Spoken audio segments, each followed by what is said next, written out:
Well, I don't believe in superstition, but I've done a few things differently and still haven't been able to come up with at least a semi-quality start in 10 days. And a line drive by Kipnis into center field. That's going to bring home Carroll. You know, hopefully I won't kick the bucket before tomorrow, but I don't think I ever seen anything like it.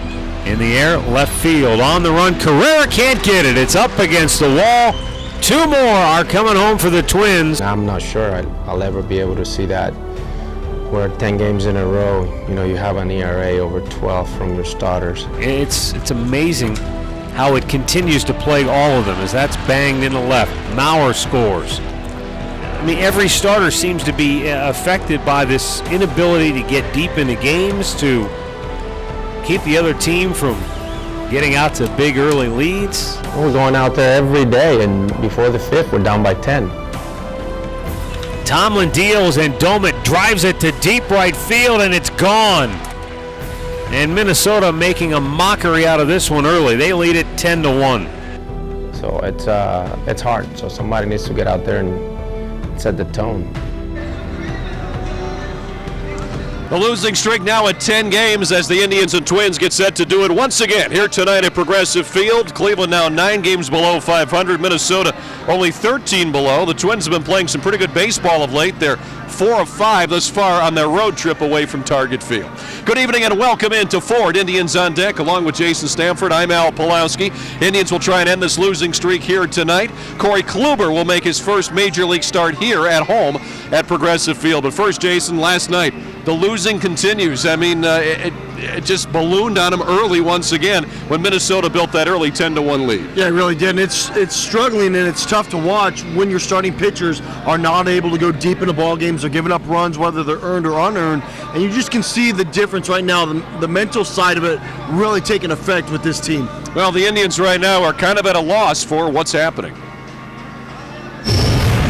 What it's going to take for us is just I don't know, I mean, either a well-pitched ball game or just a 10-run effort. I don't know. I don't really know what it's going to take, to be honest with you. It's just something's got to happen for, you know, we're looking for anything to happen right now, and it's just not happening. I mean, it's baseball, though. It happens, and you have to deal with it. Obviously, no one wants to see it happen or be a part of it, but it's part of it, and you have to move on and, like I said, get ready for the next one tomorrow. Now, I'm not putting together the 10 games. I'm not counting. I'm just, I can't wait to win a ball game. That's all. And, you know, it changes from day to day. But what I got to do is continue to show up over here with the same face, prepare myself, and just keep these guys up.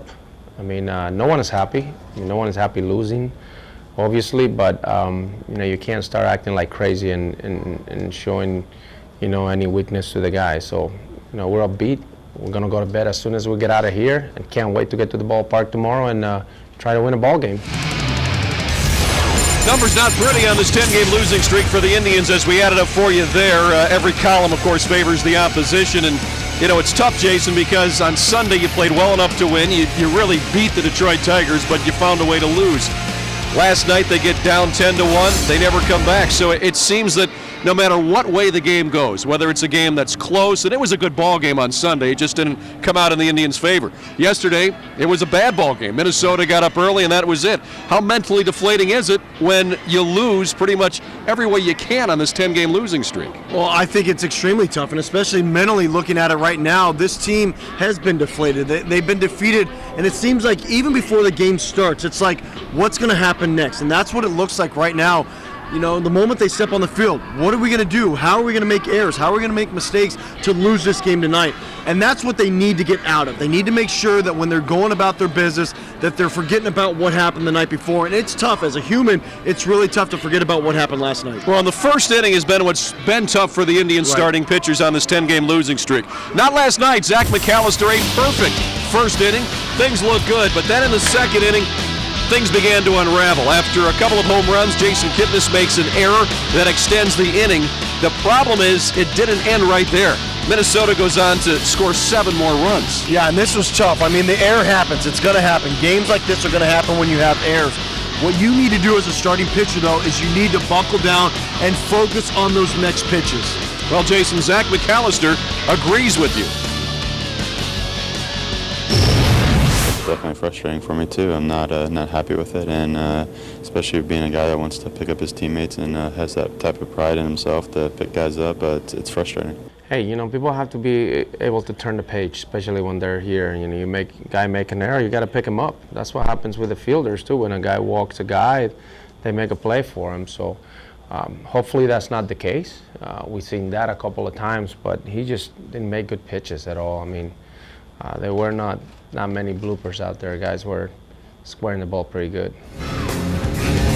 Well, Zach McAllister has been the victim of some poor defense behind him this year, giving up 18 unearned runs. That's the most in the American League this season, and he's only thrown 70 innings pitched. The other side of that is, Jason, as a pitcher, sometimes you've got to pick the guys up. You really do, and that's a lot of runs, unearned runs to be given up no matter what. You're going to have some from time to time, and you look at it, it's a matter of what you can do to make your pitches better, and you have to focus. With Zach being a young pitcher right now, he's got to learn at the big league level to get the job done. Well, let's take a look at some of the more memorable errors that have cost Zach this year, because overall he's pitched pretty well. So if these errors hadn't been made, his numbers would look even better. This July 3rd against the Angels, the error by Jack Hanahan extended the inning, then Trout would hit a homer, and Albert Pujols would hit a home run. And those are coming up right here. Again, you give a team like the Angels extra outs, they're going to beat you. They are, and any time that you give any good team extra outs, they're going to beat you. But like I said, you keep going back to you have to make quality pitches to boost the team. July 8th against the Rays, Pena reached on an infield single as Drupal with the error on Ben Zobrist's grounder ended up scoring 4 runs, all unearned. What do you think, Carlos? I think what? Home runs tonight? I'll try. All right. There we go. We got it from Carlos Santana right there. The third member of our broadcast crew stopped by with this comment. We got him back. All right, that could be the difference here tonight. It could be Carlos Santana. But, Jason, getting back to the point we were discussing, it's tough because, again, it's like a snowball effect. The errors are made. You need the pitcher to pick you up. He can't pick you up. It seems contagious. As winning is contagious, right, losing right now for this team has become contagious. Very much so, Al. And I think the big thing right now is, you keep reiterating the team's struggling offensively, defensively, pitching. It all comes together as one. And when you're doing it, it's a real tough thing to swallow. But their pride is still there. Their heart is still there. They're still trying to work hard. That's what you have to look at. And for tonight, it might be a different story. All right, so the Indians trying to end this 10-game losing streak here this evening. Some people have asked about Manny Acton, said, is his job in trouble? General Manager Chris Antonetti said, no, it's not. Here's Manny Acta reacting to those comments. I never think about any of that kind of stuff because I can't control that. All I can control is how I prepare myself and my attitude, and that's it. I mean, that's all I can control. Well, what Manny Acta said is he makes a good point. I mean, he can't be sitting there thinking, well, gee, is tomorrow going to be it for me? Is the next day? What do I have to do?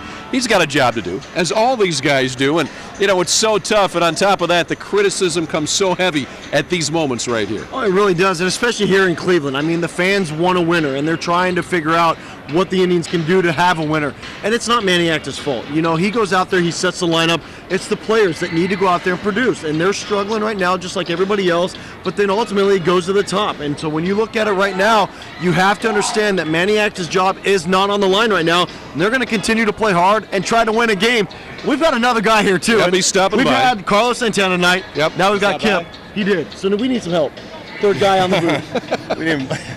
Let's just get a win tonight. How about that? All right, That's that all sounds fair. concentrating. Whatever you guys are saying, just get a win tonight. sounds good. There it is, right there. Now Kipnis is the guy. I need a hit too. There you go. There we go. Now Kipnis has stopped in now, and I know we're going over, but now we've had 2 guys. We are taking care of it doing here it with tonight. 4 Indians It's on deck. win right Santana now. and Kipnis, they've stopped by and they've touched the host for good luck. We'll see if it works. Here's our poll question for tonight. Time for you to take part in this show. We'd like you to vote. What do the Indians need to improve the most to stop this streak? The starting pitching, or is it the offense? Either or. Good question, but for me, Jason, it's the starting pitching. Yeah, it does. It starts with the starting pitching. Let's see an ERA below 5 tonight. And if that's the case, the Indians will win. Well, speaking of starting pitching, Corey Kluber's on the hill tonight, making his second major league start.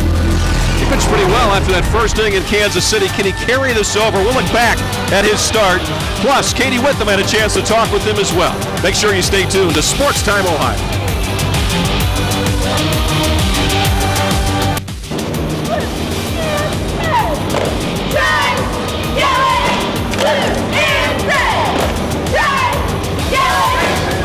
Buckeye High School cheerleaders here tonight cheering on the Indians, hoping they can end this 10-game losing streak.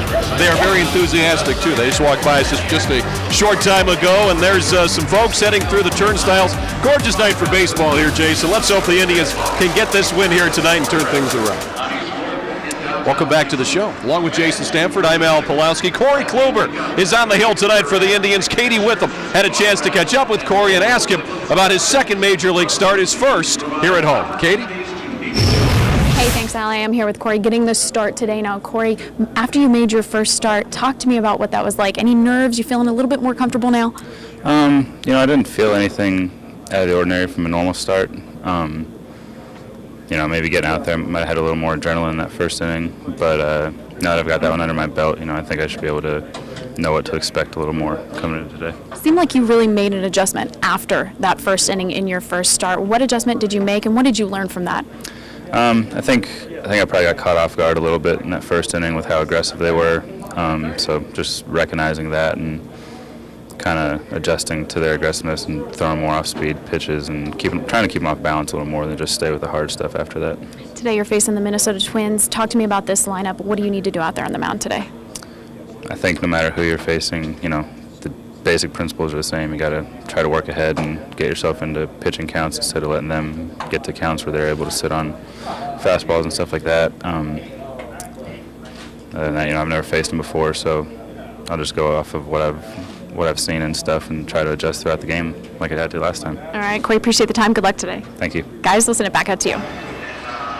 All right, Katie, let's look back to Corey Kluber's first start in Kansas City. That first inning was rough. He gave up 6 runs, but after that, Jason, he really settled in. One of the things that manager Maniacta said was he started throwing his slider in the second inning. Wants to see more of that earlier here tonight. Your thoughts on what Corey has to do to get this consistency that he had after the first inning? Well, he has a very good fastball in the mid-90s, low to mid-90s, but the thing is, his hitters can hit that up here at the big league level, and for Corey to succeed up here consistently, it is that breaking ball. It's that slider. He also has a cutter that he throws very good to righties, and it's a hard cutter too. It's not one that kind of floats in there. It's 90, 91 miles an hour. So for him to be successful right now, fastball, cutter, and slider. And some guys, too, when they first come up, they're very good, and then they tail off. Other guys, takes them a while to get adjusted, but once they do, they settle in. I think Kluber's more like the latter there. He might struggle a few times to begin with, but I think as his career goes on, he's going to get better. He's got the stuff. I think so. I mean, watching him throw the other day against the Royals, that first inning, yeah, he had a couple little hiccups, tried to throw the fastball by these guys, and you're not going to do that, even if you throw 94, 95 miles an hour. But what I liked about it was he came back out from the second inning, was able to establish himself, was able to throw his fastball in and out, up and down, and throw that breaking ball. And Corey is going to be one of those better pitchers, hopefully, with this team. All right, still more to come here tonight with Ford Indians on deck when we return, where the Twins keep beating the Indians. What's it going to take to stop this? The Twins have beaten Cleveland now 6 straight times. We'll talk about it. Right now, this day in Indians history, brought to you by Circle K. Stop by participating Circle K's and register to win a 2013 Ford Mustang GT convertible as we go back to August 7th of 1999.